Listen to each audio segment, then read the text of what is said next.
Ya whaatai le tua o tātou toi whenua i nei tāu whau mana nei asa whau le asa tō na i nei toi aso le nei vai aso.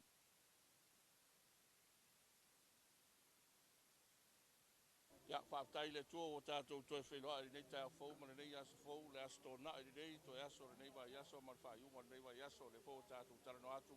Ya wal tātou Ripoti Maketi Maketi nei Fugalei ma tu ya marsuyo pulenga ya la pionga po ya utu vasili. Malo sa fo manuia utu ma jawatu po tau nu merito tele. Ia, sa o le leile a pionga, ia o lewa, paisi lewa o nei te tonu al pale nei le tele o lesi, tato o pai patoanga. Ya ola sto na ya pe tum wa fa pe nei po level tau mai pe o nei sa no ya o ta pe na foi ma va en ese ya e fai ma nga ye ta tu tunu ya o lewo ta tu tonu mai la sto na ya ele nga o le va en foi o me mata tele va en ai ta foi ona nga ye ya ma tau no mai ta tu tunu Ia, sa o le leile le sau noanga, ia o inei lava, ia o le tato mea mata, ia o le vaenga o teu kungala au, ia e meise fui o ta penanga mo sa pati ata e au. Ia, ma pia fui ma tato Pili Maketi. ya o le na vionga ya utu fa siri mar pulenga o tato maketi a o le la tato fa solo la siri sina mai mo mai lo tato tunu va enga ese ya o tato maketi o tato Ripoti nei astona o vaenga masani mo le to popo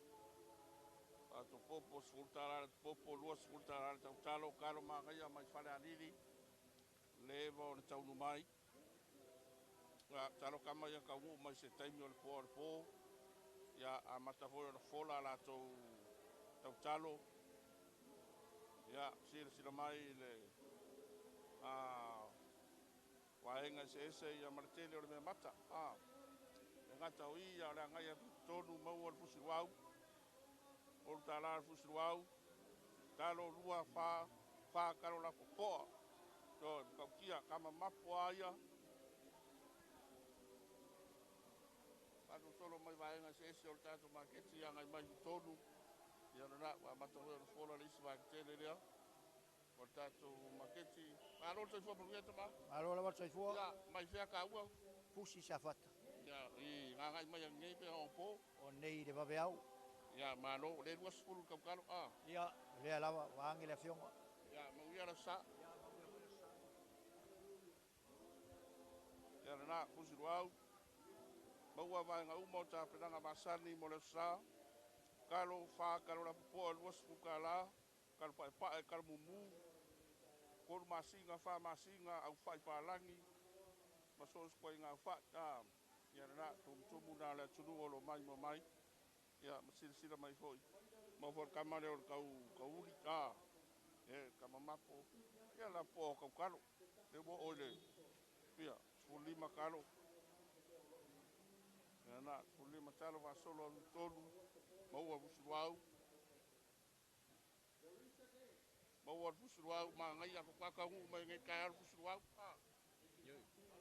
ya mai fele fianga ai le fanga ya maro le foi kwanga ma via fa tau ngale skonga a foi paka ele foi paka ya fi foi le fa tau ma foi o le la va ai kalo ya fa kalo fa o kele ya o le lopo le ale le fo wa ka ku nga i me lu fiki a ku uru o wa ka man le dia ma le nga fa ri fu pe fa fo ka fo pe ku pa ma wa fala au fa ya so se vaenga so se vaenga o tatou fatoanga la tu ya fia ya fa i kalo kamu ne bu kwasi sila ku kamu dia kamu kingi ya o ngolele va ya kwele o ile ele o ia fa fa kwanga yo ngal kamu dia ya ma ya le ma kamu na to foi pe fia mta ya ile o kamu ya o le mo o kamu kingi o se wau kan kalo ele kala kalo mana fai aka ya kongyo tele po nga kalo Kalo se se o mo mawina mo whataunga. Ia ngā. Kalo pai pae ngā makua mapua. Au i fwoi karo ka maa whatever ngā usu markai au ta maa Ia ngā Kaso vai ngā whatever o nā taunu mai tātou maketi. Ia kamukonga kamukingi rea. Kamukonga rea. Oi leo o ngā kamu. Ia leo i fwoi de ia ngā mai mo mai. Wale la var kalo ia le mo war kamu. Le fwoi de rope fia ka war kamu. Ia al mesidio ngā ua sir mai rea tu hu le mo war kamu. Ako ulu puou. Lima sule ako ya ngala le kausu aku po ai ka kare i mau ala ko ulu lima sukara le ko po au pai ya le ala fa kwa mo mai ka ka on ka mu pa ka mu ko ngale mai se Falei assim, oh kai fia le al ka mu duas foram, quase foram, quantos foram? ya nga Kamarele ya le amor ko ngai kaiao. Ya le, pa ya le umu. Ma ngai ar fari kamu ko nga pa falasi. Ele la foi paka. La foi Samoa. Au fai ese o nga pa nga ese kama mapo le kalpa pai. Ese i kaukalo se fulu kalo le kaukalo. Ya fua la poa yo mo la fa kalo la poa luas pukara. Ele mai la fai misiruki. Sa ko mo la fai misiruki are mo.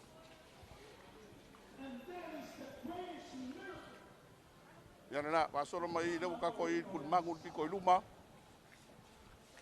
Karo mu ngama ngaya. Ai la vale mapo kamare fai ko ngai fa pusa ko ngai fa fiau.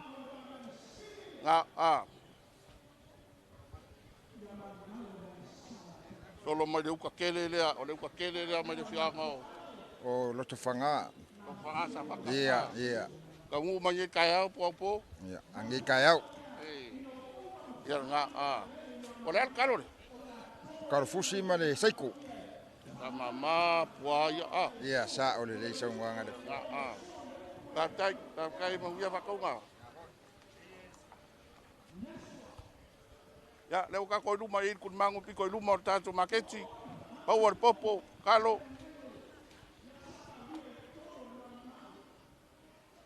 Yoi. Amaia, mea lele ya Ongo fiku kalo le luas fuka la wa la poa. So mai mal kampai pai. Ese la kamare. Or kamare pe ya kalo le ka wo kalo saiko. Or kalo saiko Ya, sa wa Ya nga. Mangaya. Ka ko an wa ringo ngal kalo saiko. Ya kamayo makpa. Mapo afo ya. Ya, baru solo mai lava pico i rumo kako maketi. Ya na makwa mkamkia le kele o kalo me maka au fai kamu. Mau ale koko. Pa solo mai vai ngai rumo ya yiu. Avar ka we vela la ko ye mo ni maruru. Di ko kara ki pakara ki uri makara. Kere kalo o le vai ngana vale piko i luma o tātou maketi. O e fusiruau i o vai nga uma. Ia ua whataunga masangi o stonai.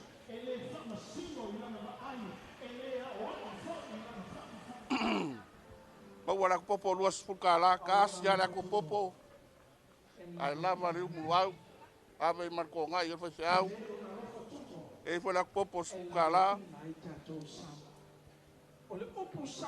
Ia nga o sina vaenga mo whataunga. Mau ar kele o lau whai a koesi.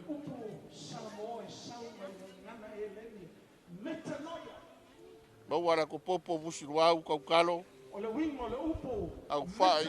Au fai ya maua male kamara le kumai lunga yo fai pula. Tua e liu ko se ha mai le lalo langi ma Ya ku a ko lo launga mai e fai se au la ko fai ngalo. Ka foi ngau mai fa kau luau markalo ala fa lo longo le upo le. Lau pa sene le toto Yesu. E mama ngalo ai tatou. Ya o le ua tatou kau whaiu i umai i vaenga le tatou Maketi piko i luma i le tu sa sae. Ya pe o na masani ai.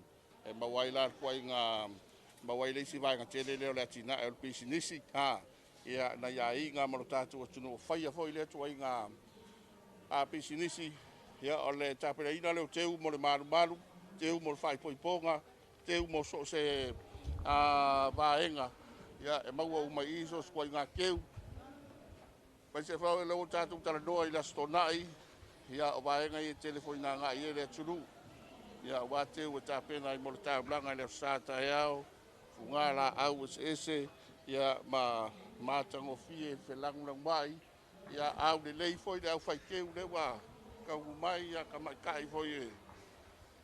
He lātou te tāpena ina, ia poi lātou e whito i tōni ei le foi ati nai, ua tele mo le mai mo mai ma sila lo tātou o tunu ia le mātango fie foi o tāpenanga ia stona i te tasi ia maso umor vai aso ia i nei tu o le tātou Maketi wa le au ai teu ia sau nei foi mo ka pe ngai sau keu fai o ngai sau fatau aku ke funga la au ia fakau aku ia funga la au ia pe fai te mana o la vai finangalo la vai tu ia o la keu o le tele o isi vaenga ia mo mo ta preina teu ese fai ai ia la ta penanga ina ia matango fie foi ia le ta langa lu ta tu turu le sa ta yao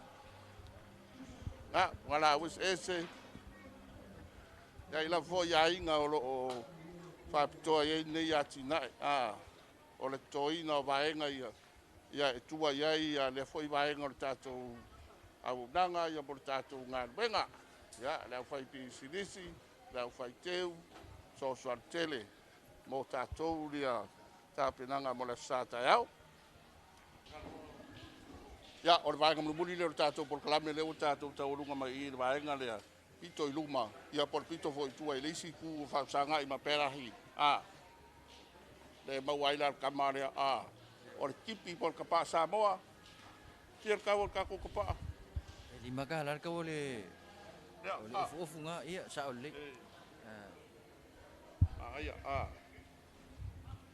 tak ya ka wa le wa e me le sa or ka pa ya le wa le baliska ia ole la ya nga tak mo ya va ka nga ya le ala awai sila mai ai le ka male le fa mai ko inga ele mawai se mat wai le se vai la avo ya nga ka se sa mai ya fala ya mai lo ka ai pula ya manga ya ele se pe pa lau ki o pe pa kapa awai mai fia ka o kamar lima ka la ya manguia manga ya manguia ke fa ka nga Nela foi ana i wharetua matausi nei te rama matina.